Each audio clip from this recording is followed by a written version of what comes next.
Anybody who clicked this video has likely read or taken notes of at least one posting called like the death of retail. There has been the funeral march of bankruptcies, Sports Authority in March, Aeropostale in April, and last year we had Radio Shack and American Apparel.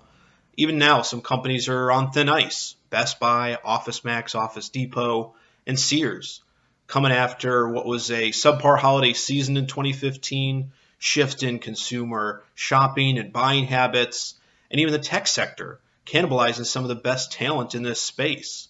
You have the branding and marketing folks coming under fire in the consumer space, being pulled over to the tech side, customer engagement and experience folks being picked off from retail, siphoned off into the tech sector. But there are some companies who are a little better off. Companies like Home Depot, IKEA, and food like Smashburger, Chick-fil-A.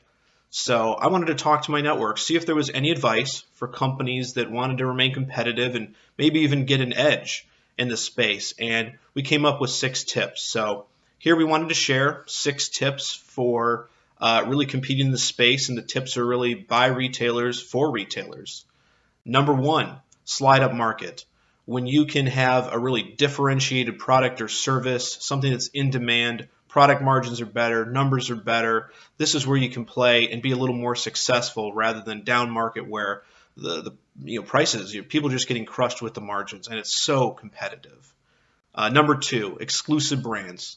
This sort of follows on the previous tip, but when you are the single source or one of the few sources for something that is in demand, people are going to be aimed at you. They're less likely to be buying from some of your competitors, and you're going to have that advantage and at least the visibility. Cultivating a unique customer experience is tip number 3. This is going beyond what is, apps, fun, savvy, and really kitschy to really understand what the customers want out of the experience, making it easier for them, getting them from point A to point B, and thinking it in a more unique way as if you were the customer and just bringing it to them. Number 4, brand ambassadors and brand loyalists. This is the people who love buying from you, consistently do, and people like to talk about what they like.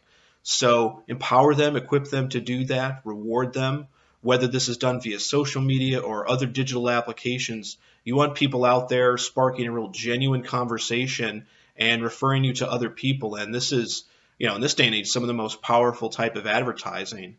And it's usually done more cost effectively than any sort of paid advertising or PR campaigns.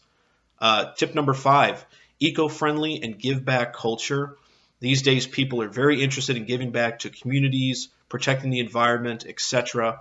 So if you're an organization that believes in some of these things, make sure that your organization's philanthropic mission is known and that you're really acting on it, you're following through on it. Whether it's environmental consciousness, food for the hungry, water in underdeveloped countries, medicine, act on it, even tie it to the customer experience, find ways for them to get involved. These type of things will get people excited about your brand, excited about your company, and customers are willing to pay a few more dollars for your product or services because you're doing stuff like this.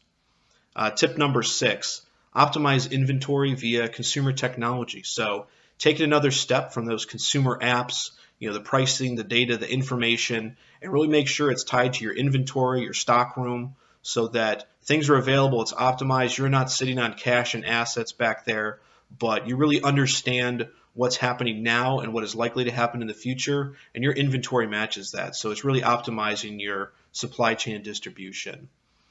So based on talking to my contacts in the retail sector, these were sort of the best tips, and at least my network is saying, hey, if you're following some or all of these 6 tips, you're likely to be more successful than your competition and be a step ahead in what is still a very competitive market.